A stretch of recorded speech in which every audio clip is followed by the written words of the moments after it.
E a China, o que você... Então, a China... Foi a trabalho também? Sim, a China eu fui... Mas esse homem só trabalha? É bom demais, né?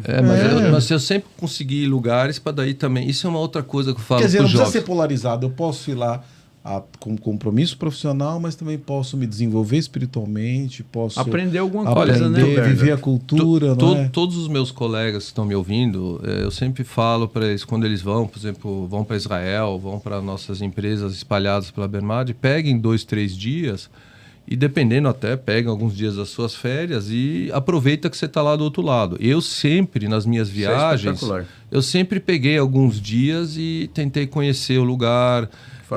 peguei até tipo mochila e andei de trem, por exemplo, na China andei de trem para vários lugares sem ninguém me ajudando e me virando sozinho. Você não morre, você não vai morrer. Aliás, China é um dos lugares mais seguros para você andar. Então, a China eu não fui. Conta lá quais são... Em primeiro lugar, a gente tem que entender que a China é um conglomerado e que não existe o chinês. Tá? Isso é um dos pontos que a gente precisa ter. Aqui no Brasil, a gente meio que tem um gaúcho, tem um nordestino, mas a gente é, no fundo, um país. Tá? E lá as diferenças são muito grandes. Eu, profissionalmente, eu trabalhei muito na Inner Mongolia, ou seja, ao sul da Mongólia. A gente instalou vários... Um dos maiores projetos de irrigação foi instalado lá. Gente, olha e depois bacana. Que o pessoal tomava um pouquinho mais daquele álcool horrível deles, você percebia que só saía piadinha sobre o pessoal de Pequim e tal, de Beijing. Eles entregavam daí o ouro. Que a gente tem que entender que é um conglomerado, né? O que eu diria assim que entre os dois, assim, a Índia e a China, que eu achei muito marcante. China, sem dúvida, é muito materialista. Tá? Quem não adianta se iludir, a China quer ser o número 1 do mundo e uma chance grande de chegar lá se o Trump continuar fazendo as besteiras que ele está fazendo, na minha opinião. E os chineses têm um outro ponto que a gente precisa tirar o chapéu para eles. Eles são muito focados. Muito focados. E para você conseguir subir dentro da hierarquia, você precisa se dedicar muito para vencer. Muito. Na Índia também, tá? Na Índia também, por exemplo, o Instituto de Mumbai ou a Faculdade Principal de Xangai de Engenharia, os caras que saem de lá são caras bons, tá? Não tem como dizer que o cara não é bom.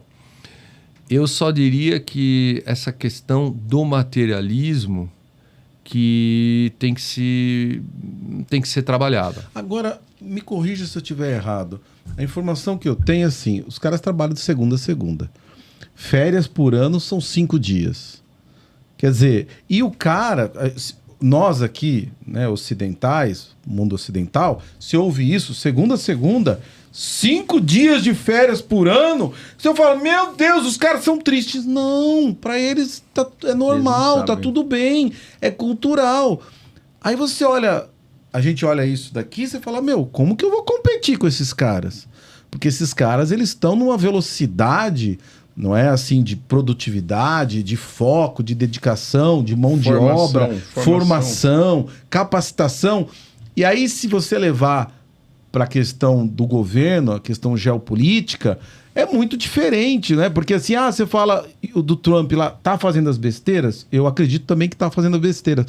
Mas o Trump, ele tem prazo de validade, são 4 anos. O Xi não tem prazo de validade. Ele fala assim, meu irmão, aqui... O meu pensamento são 20, são 30 anos, tá? Nem que demore mais 3 a esperar esse doido sair, ou não, ele tá ajudando, tá remindo o tempo. Mas, enfim, onde que eu quero chegar?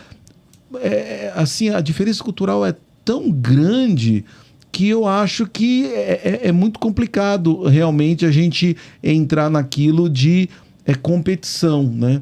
Eles têm valores, eles têm um modo de vida que, assim, se eu trabalhar, eu chego sexta, eu falo sextou. Eu tô feliz na sexta. Não é que eu não gosto de trabalhar, tá? Eu gosto, mas eu também gosto da sexta-feira.